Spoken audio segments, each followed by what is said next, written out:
E aí galera, beleza? Vamos lá continuar com a nossa série aí, né? A gente falando sobre o livro Gordura Sem Medo, da Nina Tachas, né? A gente tá fazendo uma leitura e comentando algumas coisas aí, né?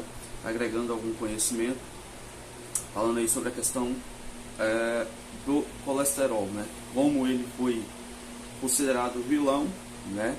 Na área médica atual, e como foi um erro, né? Foi um erro, obviamente. De algum certo ponto aí eles voltaram atrás, mas não de todo. E a gente está aqui, né, estudando um pouco para desmistificar, pelo menos para quem de fato quer ter uma informação de qualidade, né? E como eu havia prometido, terminando essa série do colesterol, certo? A gente vai entrar, vai falar sobre a carne vermelha. Eu sei que é um assunto que é muito recorrente, porém ainda gera muitas dúvidas, são muitas correntes de pensamento, mas a gente vai focar no que a ciência diz sobre a carne, certo? No meu vídeo aí, alguns vídeos passados, né, eu trouxe a notícia, né, que o maior estudo de revisão já realizado realmente comprovou que foi um erro, né, a orientação do não consumo ou reduzir o consumo de carne vermelha para a população. E houve muito burburinho, né? Porque alguns não queriam que isso fosse divulgado assim, obviamente porque demonstra, né, o quão falha esse sistema que dito que a gente deve comer ou não, né? E eu estava até ontem, né, esse final de semana eu não gravei vídeo porque eu tive que viajar. Como aqui é uma cidade muito pequena, não tem muitos recursos, né? Então meu pai desenvolveu um probleminha nos olhos, né? Aí um saldo aí de diabetes, né, que ele teve, e a gente foi fazer um procedimento em Feira de Santana, né? Uma cidade mais ou menos uns 300 quilômetros daqui, que é o único local que tem. E aí eu passei o dia fora, né? E a gente vê como carece de informação, né? Meu pai teve um derrame ocular, né, devido a alguns coágulos que se formou devido à alta viscosidade do sangue e a catarata aqui, né? Catarata, basicamente, para quem não sabe, é o acúmulo de glicose, né, na película aqui do olho, e aí por isso que torna aquele véu branco, né? E aí o que acontece? Os médicos nada explicam, simplesmente faça isso, faça aquilo, faça isso, faça aquilo, né? Procedimentos muitas vezes invasivos. Você vê como é que está a medicina hoje, de vários e vários casos, né, que a gente vem presenciando. Mas sem muita delonga, né? No final do vídeo eu passo alguns avisos, certo? E vamos lá. Continuar basicamente de onde eu parei, tá? Eu não esqueci a numeração do vídeo, mas eu não sei se é o 6º ou 7º, eu vou colocar no título. A Cochrane Collaboration é um grupo internacional reconhecido que contrata especialistas para fazerem revisões objetivas de tópicos científicos, né? Eu recomendo que vocês vão no site da Cochrane, tem muita revisão de estudo que foi realizado, e lá vocês vão tirar dúvidas sobre diversos estudos, vocês vão ver o quanto estudos são manipulados, para vocês terem uma noção. Em 2001, quando ela finalmente se manifestou sobre essa questão, concluiu que não fora até então possível demonstrar que a diminuição do consumo de gordura poderia prevenir doenças cardíacas em crianças normais. Os dados disponíveis não haviam chegado sequer a demonstrar que essa dieta poderia ajudar crianças com predisposição genética a doenças cardíacas. Quer dizer, a Cochrane chegou à seguinte conclusão, que uma dieta rica em gordura não prejudicava crianças saudáveis e que também não ajudava a diminuir o risco de crianças que eram predispostas a desenvolver doenças cardíacas. Os dados disponíveis não haviam chegado, né? A Cochrane Collaboration concluiu que, mesmo que a dieta de baixo teor de gordura fosse a solução, não havia dados que corroborassem com essa tese, né?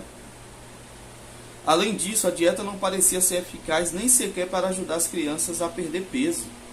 A gente sabe que não, né?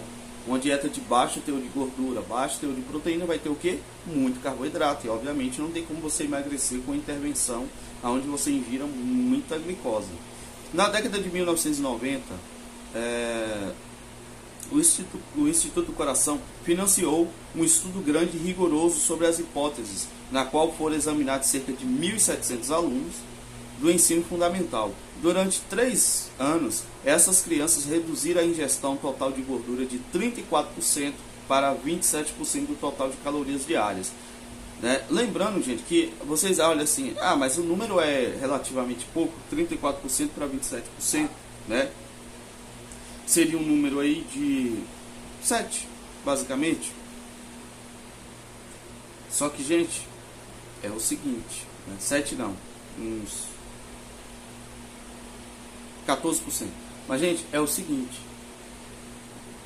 as crianças reduziram de gorduras, elas vão ter que acrescentar alguma coisa na alimentação, elas não vão ficar com déficit, correto? Aí é que está o problema. Diminuir gordura, aumenta o carboidrato, entendeu?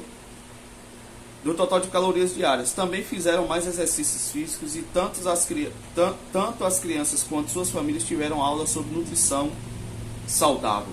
Estavam fazendo tudo direitinho, com efeito estavam fazendo tudo que hoje aconselhamos nossas crianças a fazer. Mas esses esforços não redundaram em nenhuma redução de gordura corporal, entendeu? Porque os caras tiveram aumento do consumo de carboidrato, e não é a gordura que engorda. Esses resultados devem sem dúvida assustar os pais norte-americanos que, na esperança de dar aos filhos as melhores condições de vida, desde muito cedo, obedeceram às instruções, escolheram potinhos de purê de frutas e hortaliças para seus bebês e rechearam suas lancheiras de carnes magras e laticínios semi-desnatados.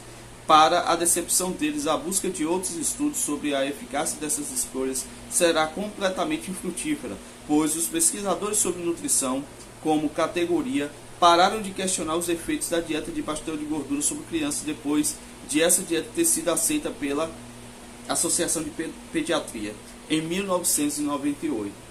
Em outros países, porém, ainda resta certo ceticismo e as pesquisas ainda continuam. O bioquímico e nutricionista britânico Andrew Prentice, por exemplo, postulou a hipótese de que a falta de alimentos de origem animal com alto teor de gordura fosse o principal fator de crescimento retardado de bebês que ele estudou na Gâmbia. Isso a gente vê no Brasil. Crianças de áreas pobres são as crianças que menos têm acesso a produtos lácteos, a proteína, e são as crianças mais raquíticas. Eu tenho uma prova isso com meu filho, cara, e minhas sobrinhas e crianças amiguinhos dele. Meu filho, para uma média de criança comum, ele come muito mais proteína e gordura animal do que qualquer criança, entendeu? Ele comparou cerca de 140 bebês gambianos com um grupo um pouco maior de bebês de famílias relativamente bem de vida do Cambridge, na Inglaterra. No começo, os gambianos e os britânicos cresceram igualmente bem, mas quando começaram a ser desmamados por volta dos 6 meses de idade, suas curvas de crescimento começaram a divergir. Os gambianos ingeriam o mesmo número de calorias que os bebês de Cambridge durante os primeiros 18 meses de vida, mas o conteúdo de gordura da sua dieta caía constantemente até chegar aos meros 15% das calorias aos 2 anos de idade, e a maior parte dessa gordura era poliinsaturada de sementes oleaginosas e óleos vegetais. Por quê? Porque eles não tinham condições de manter uma dieta proteica, por causa da pobreza. Aí o que eu paro para pensar, quer dizer, as crianças que nos seus primeiros anos de vida não têm uma alimentação proteica, não têm uma alimentação baseada em lipídios, proteína e gordura animal, elas têm um crescimento retardado. E isso afeta, obviamente, aqui, QI, tá? Diretamente afeta o QI.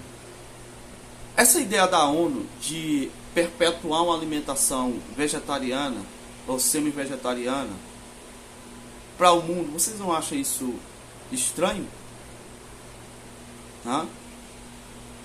Obviamente, isso aí eles querem dar uma ração para tirar o mundo da miséria, porque o intento deles é isso, é que todo mundo tenha comida na mesa. Mas como eles vão fazer isso?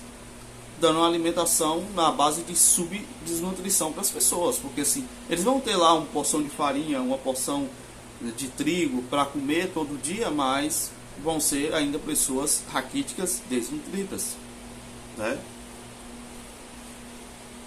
A maior parte das calorias que os bebês de Cambridge ingeriam, por sua vez, vinham de ovos, leite de vaca e carne, e pelo menos 37% delas eram de gorduras especialmente saturadas. Aos 3 anos de idade, as crianças da Gâmbia já pesavam bem menos do que deveriam pesar de acordo com as tabelas de crescimento normal, ao passo que os bebês de Cambridge cresciam de acordo com as expectativas e passavam em média 1,8 kg a mais que os gambianos.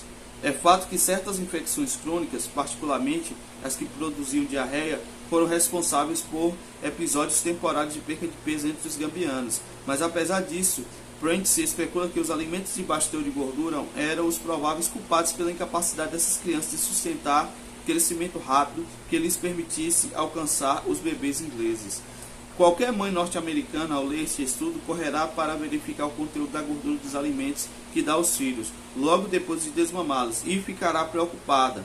O migal de arroz, que é o primeiro alimento sólido dos bebês gambianos, tem 5% de sua energia em forma de gordura, mas um pote de cereal de arroz integral Earth Best, uma marca orgânica que toda mãe norte-americana gostaria de dar ao seu bebê, tem 0 gramas de gordura. Olha, bizarro. Mais tarde, quando os bebês de Gâmbia já estão comendo arroz com molho de amendoim, um preparado onde a gordura responde a 18% das calorias, a criança americana obterá 1% de gordura de papinha de peru com hortaliças de Earth Best, que parece extremamente saudável e é uma das pouquíssimas opções de papinha de carne. Quer dizer, e outro ponto, mesmo que os bebês gambianos aqui tenham 18% de gordura nessa idade, é 18% de gordura vegetal, algo que eu particularmente não recomendo, tá? Eu particularmente não recomendo gordura vegetal. Deixa eu ler uma nota de rodapé. Os resultados deste estudo se assemelham às observações que os cientistas britânicos fizeram na tribo Kikuyu, do Quênia, que era basicamente vegetariana. Na década de 1920, eles examinaram 2.500 crianças que, depois de desmamadas, cresciam muito menos que os bebês americanos ou ingleses a quem eram comparados. Os pesquisadores constataram que as crianças quenianas, bem como um grupo de crianças escocesas com problemas de crescimento, passaram a crescer melhor quando for acrescentado à sua dieta óleo de fígado de bacalhau e leite integral. Eu já li esse estudo, acho que lá atrás. Aqui é só para um resumo, para ligar um estudo a outro.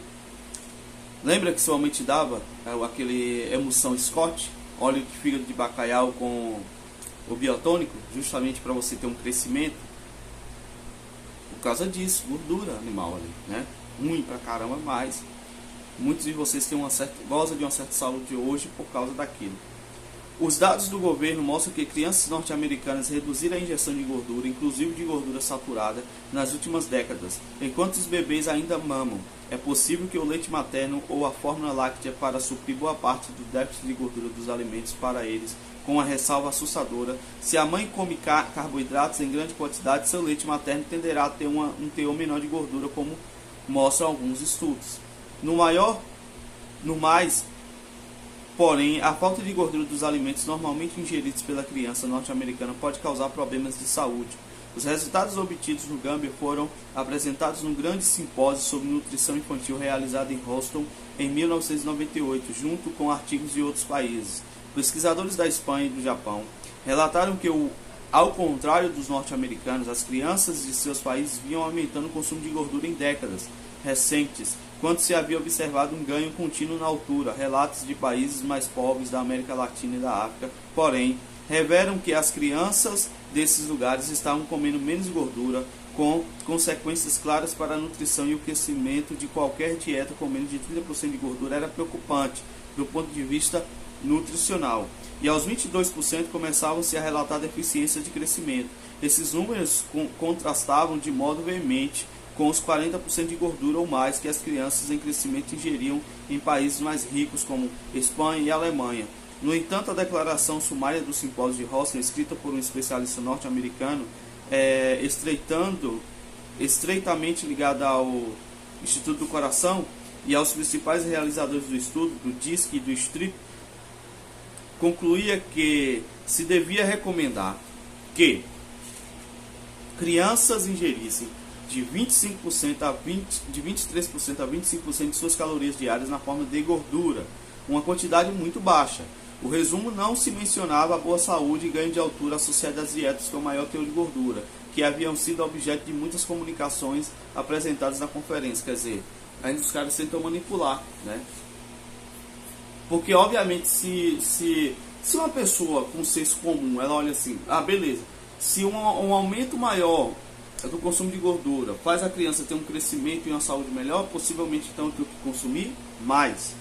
Se as crianças do Cambridge, de Inglaterra, consumiam 40%, por que 25% que seria suficiente? Não seria, né? Obviamente.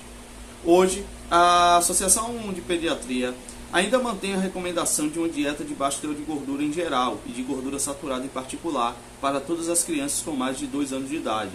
Diretorias de ensino de todo o país, inclusive as de Nova York e de Los Angeles, baniram o leite integral e servem porções semi-desnatadas sempre que possível. A Fundação Bill Clinton foi uma das grandes responsáveis por isso, e desde que a USDA adotou suas diretrizes alimentares em 1980, pedindo a redução do consumo de gordura, o Special Supplemental Nutrition Program of Women, Infants and Children, né, WIC, mudou gradativamente suas dietas de alimentos de modo que contenham menos produtos de origem animal, que foram substituídos por uma quantidade cada vez maior de cereais e leguminosas. Hoje há ainda menos ovos do que quando o programa começou em 1972.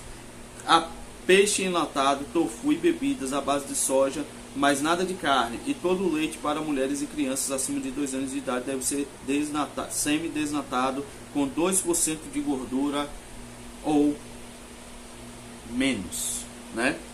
Vamos continuar a nossa leitura. Ver se dá para terminar esse ponto. Acho que vai dar para terminar esse ponto aqui. A gente vai entrar no próximo vídeo em um outro estudo, tá? Mas esse tema aqui é as mulheres e o paradoxo do baixo colesterol.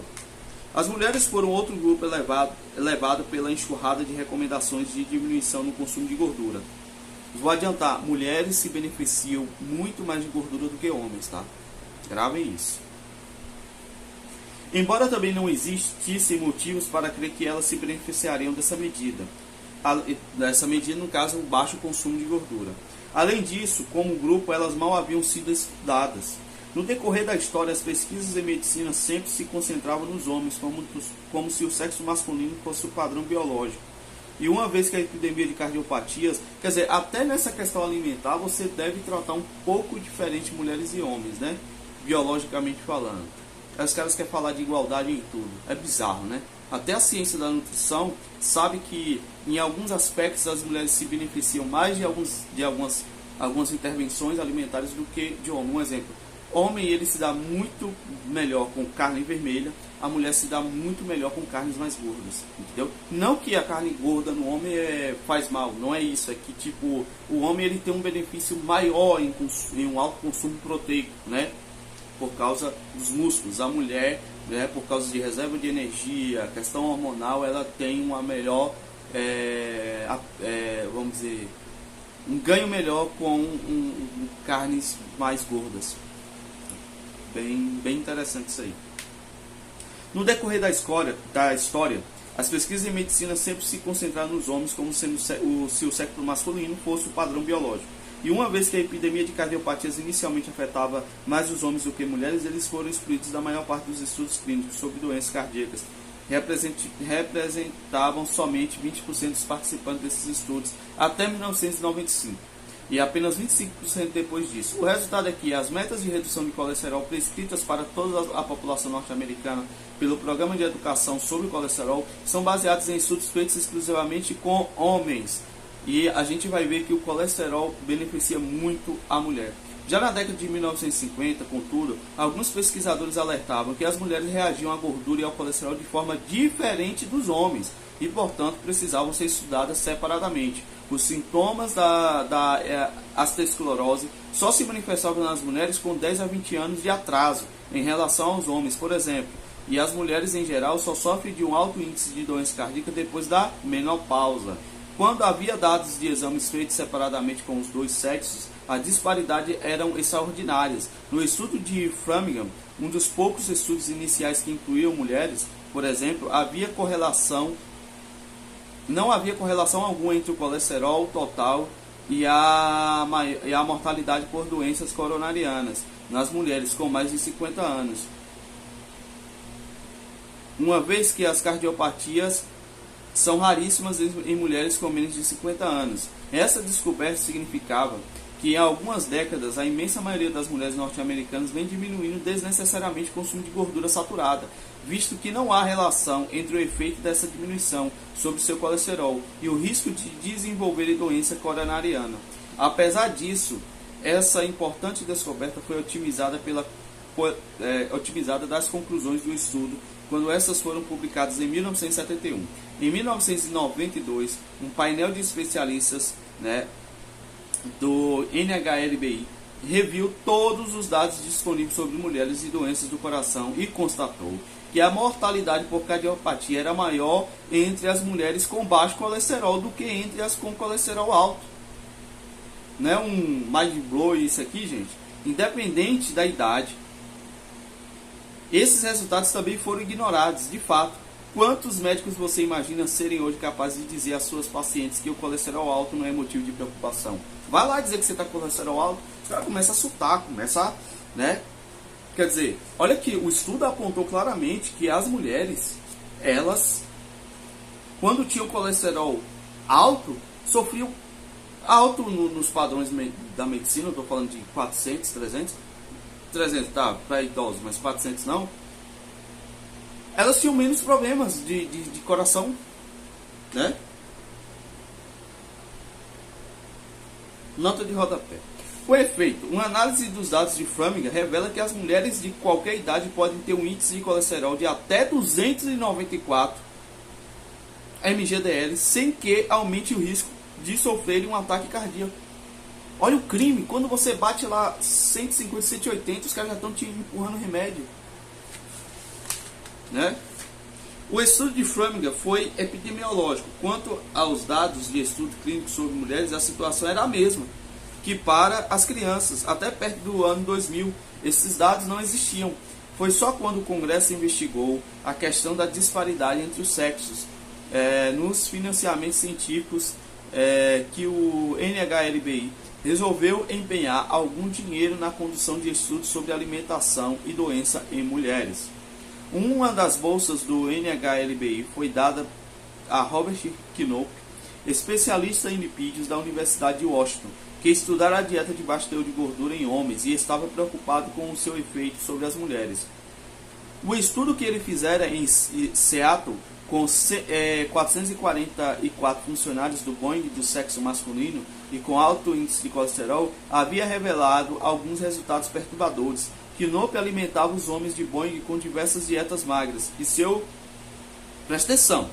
Knopp alimentava os homens da Boeing com diversas dietas magras. E seus sujeitos de pesquisa ingeriam de 18 a 30% de calorias diárias na forma de gordura. Em 1997, ao fim de um ano, todos apresentavam mudanças significativas nos índices de colesterol. Knopp observou que o colesterol LDL, considerado ruim, havia baixado, e esse resultado parecia positivo, né? Colesterol ruim baixou, nossa, que bom, legal. Mas os homens cuja dieta tinha um menor teor de gordura também sofreram um problema, uma problemática queda do HDL, que é o bom, chamado de colesterol bom. Ao lado da insalubre aumento de triglicerídeos, que são gorduras que circulam do sangue. Esses resultados foram confirmados por outros estudos. Quer dizer, eles diminuíram o colesterol na dieta, aí o colesterol LDL ruim diminuiu. Aí tá, deu certo nossa dieta de baixo teor de gordura. Só que o colesterol bom também diminuiu e o HDL e o triglicerídeos aumentou, que é um alto fator de risco para diabetes e doenças coronarianas. Nos vídeos passados, quando eu falei do livro Barriga de Trigo, eu falo muito sobre a relação entre HDL, LDL, triglicerídeos, pequenas e grandes partículas de LDL, né? Eu explico bastante, é um pouco complicado, mas vocês vão entender o porquê disso aqui. Os indicadores sanguíneos medidos por Knopp refletiam a realidade de que as pesquisas sobre dieta e coração haviam se tornado mais sofisticadas desde a década de 1970, quando só era possível medir o colesterol total. Os triglicerídeos também eram um indicador biológico antigo que havia sido estudado desde a década de 50 por Pat Irons e outros.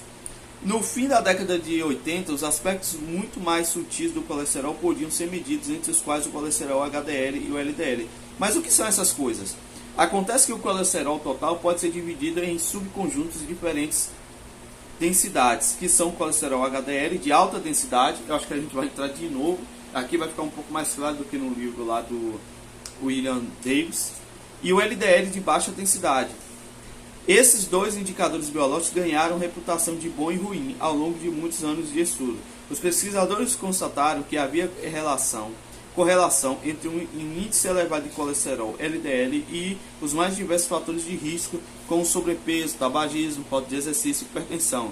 Já o colesterol HDL era o oposto, seu índice aumentava quando as pessoas faziam exercício, perdem peso e largam o cigarro. Uma espécie de resumo de bem viver californiano.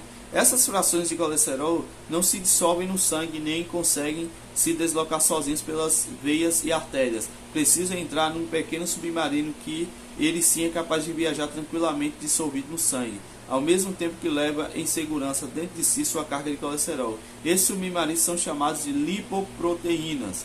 E dependendo do tipo de colesterol que levam, essas lipoproteínas também são chamadas simplesmente de modo bastante confuso de HDL e LDL. Em resumo, os submarinos são chamados de HDL e LDL e são diferentes das cargas de colesterol que levam, chamados de colesterol HDL e colesterol LDL. Segundo a teoria, a lipoproteína LDL retira o colesterol dos tecidos, inclusive das paredes da artéria, e transportam para o fígado. Vê aí que aqueles colesterol, vamos lá,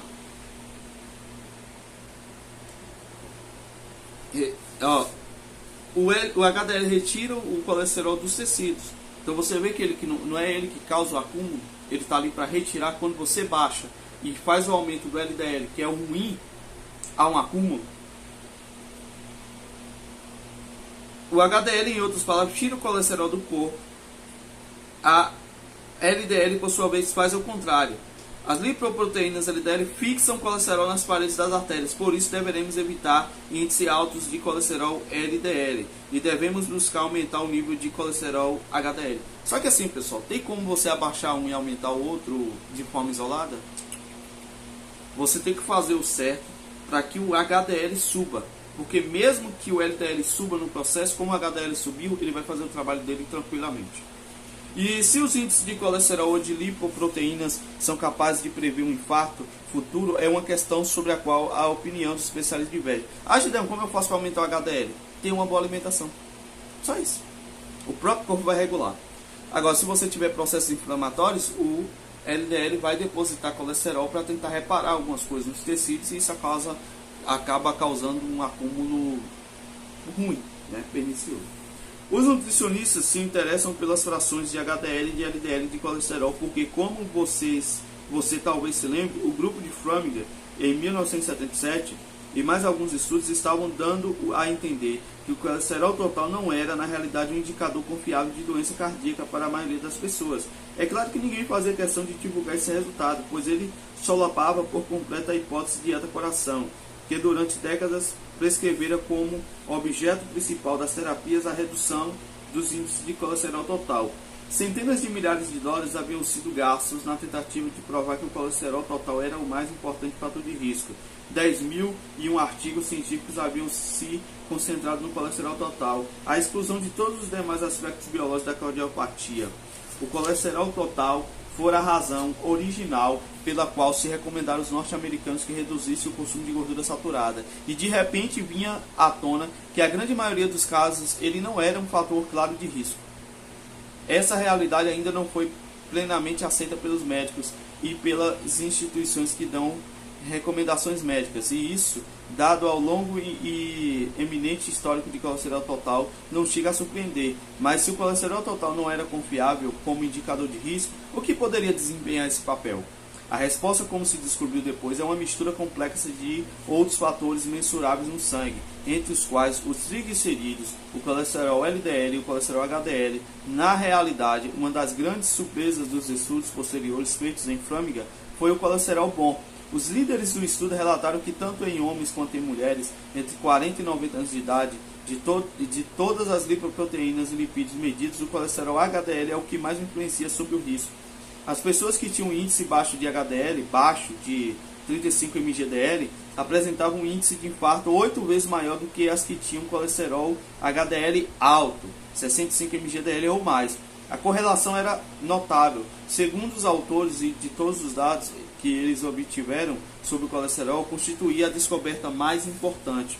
No entanto, quando os especialistas em alimentos e doenças começaram a deixar de lado o colesterol total, eles não se voltaram para o colesterol HDL, pelo contrário, decidiram concentrar-se no colesterol LDL. Em 2000, o NCEP já considerava o colesterol LDL um poderoso fator de risco e a Associação do Coração e outras associações profissionais concordaram.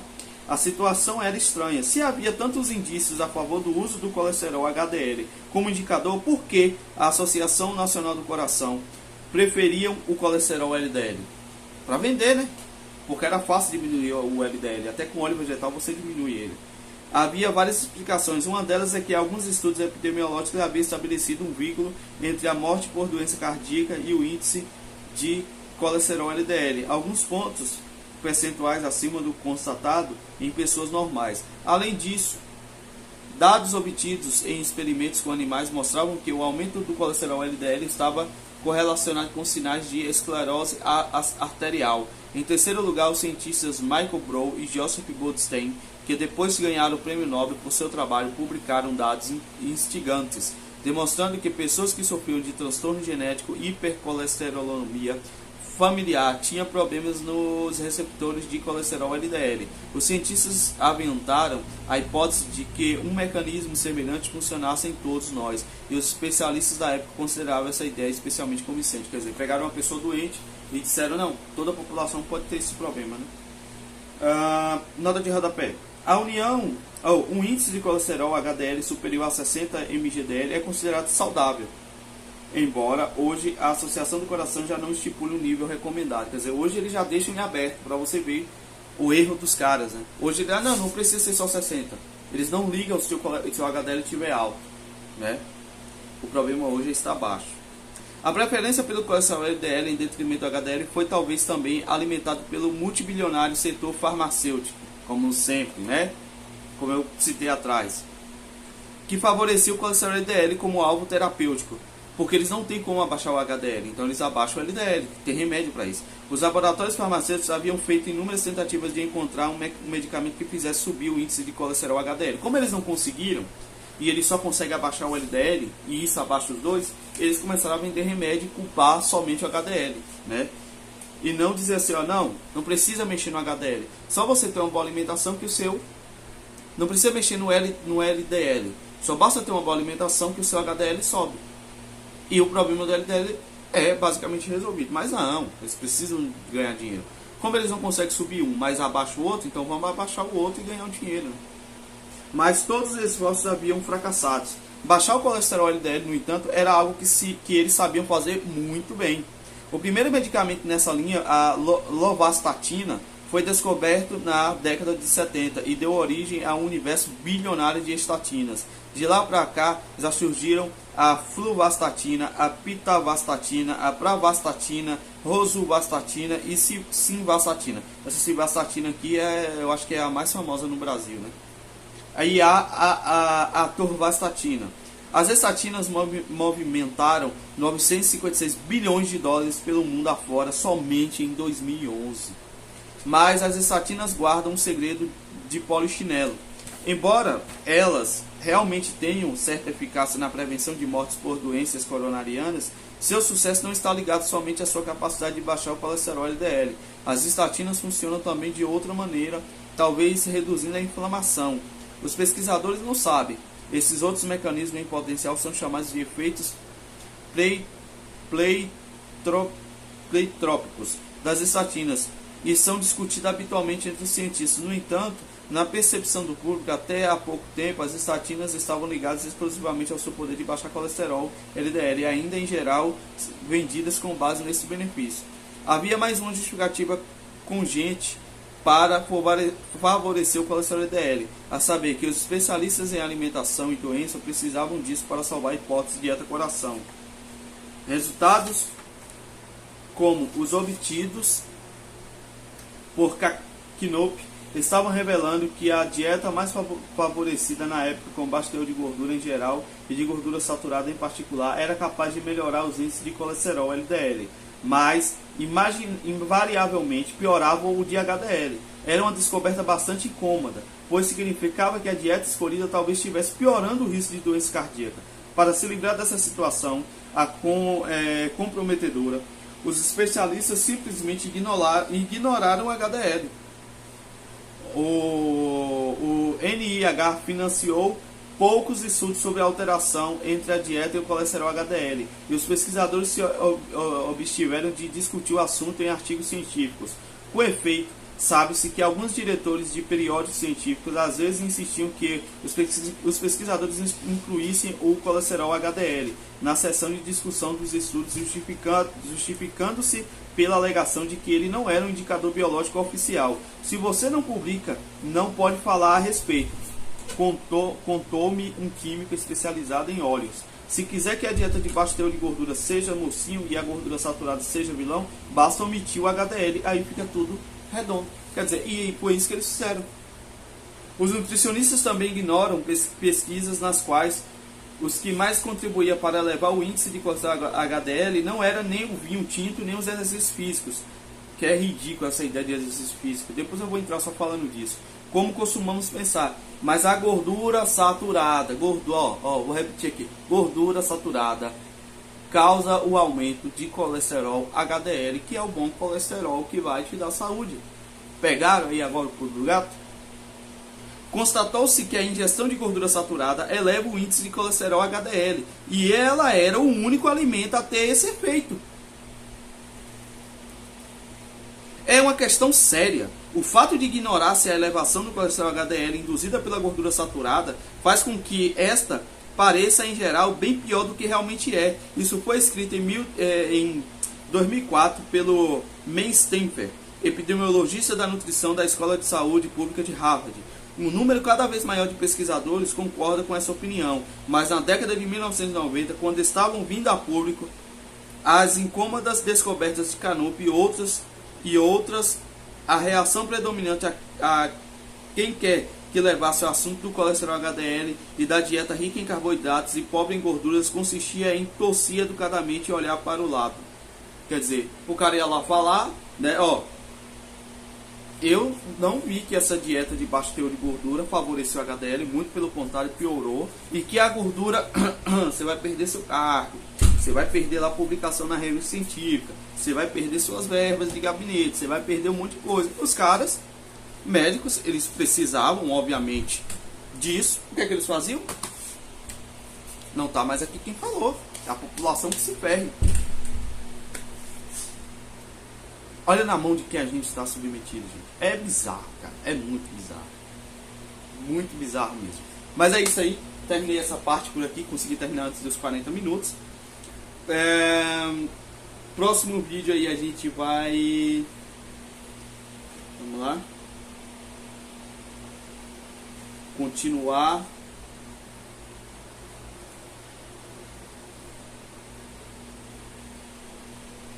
Deixa eu ver aqui. Eu fechei aqui e perdi o troço. Não, marquei, pelo amor de Deus. Isso. Ah, tá aqui. As mulheres de Boeing. Da Boeing, né? Aqui você viu que eu falei do estudo que foi feito com os homens. Agora vai vir um estudo das mulheres, né? Aí depois a gente vai ler, ó. Não há indício de que liguem a gordura ao câncer de mama. Não causa, né? Na realidade, combate, previne, tá? O maior estudo clínico sobre a dieta de baixo teor de gordura vai dar um pau nessa ideia, né? E a gente termina. Falta 1, 2, 3, 4, 5, 6 páginas. Talvez eu vou tentar terminar essas 6 páginas no próximo vídeo. E aí a gente já entra pra gente falar sobre a carne vermelha, que eu sei que vai ser muito importante. Então é isso aí, galera. Não se esqueça, sempre de olho na aba comunidade. Esse final de semana não teve live. Teve live na sexta-feira com o Júnior, sobre o intelectual. A gente falou um pouco sobre iluminismo, entrou em outros assuntos. Foi bem bacana, o pessoal gostou bastante. Teve algumas participações bacanas lá no chat. Fiquem ligados na aba comunidade, tá? Quem quiser entrar no grupo lá do Telegram, pode ficar à vontade. Dê uma olhada no comentário fixado. Meu projeto continua em andamento. Se você quiser me dar aí força nessa reta final, tá, as informações, você pode estar em contato comigo através do Telegram, WhatsApp, tá certo? Eu vou ficar muito grato. Então é isso aí, galera, valeu, até a próxima, e a gente está retornando, postar vídeos com maior frequência.